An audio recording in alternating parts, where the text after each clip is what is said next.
Hello and welcome to another edition of another book review. This week I'll be reviewing Children of Rune by Adrian Tchaikovsky.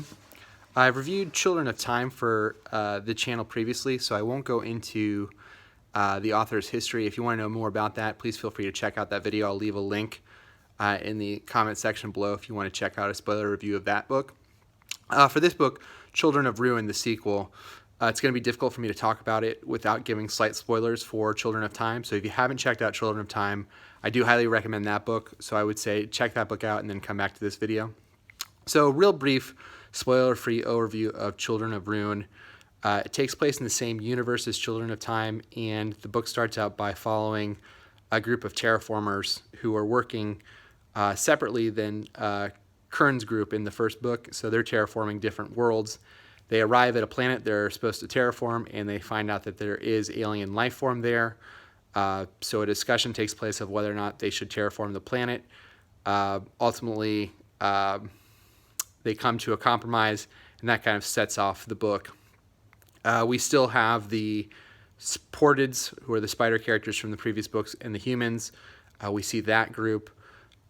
We also see kind of the introduction of a couple of more species. I don't want to go into too many details, but one of the species is similar to the Portids, the result of the nanovirus that the humans introduced to that species, allowing them to change and evolve and grow over time very rapidly. That was probably one of the things I liked the most about this book. That species, similar to the Portids, the spiders in the first book, are very, very different than the spiders, and kind of their evolution starts at a different place in a weird way and also kind of ends in a different place. And that whole thing was interesting, and just kind of showing the baseline differences in the spiders and the species and how that impacted their culture as opposed to the spiders, I thought was cool. We do get a lot of the spider-human interaction. What I liked about that stuff was that even though hundreds and thousands of years have passed since they've kind of come together, there's still difficulties in communication. There's still cultural differences, and there's still these points of tension that I thought were drawn really, really well. The book definitely has some parts feelings similar to the movie Alien, which I'm a big fan of, so I enjoyed those parts of it. Some things that I maybe liked a little bit less. I found that the plot was a little bit convoluted and confusing. There's no real timelines as far as years given in the book, so you kind of have to figure out sometimes where in the book you are compared to where we were in the previous book.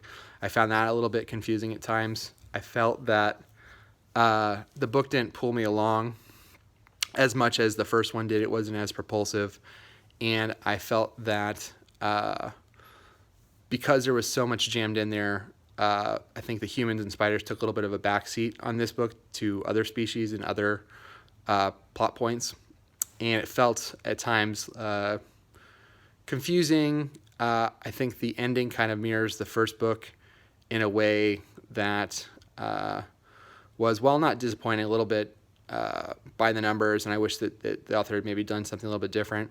I thought that there are a lot of new and unique ideas to the book, which I thought was cool. I think it ends in a really strange place, kind of almost at a utopian place, which I thought was different.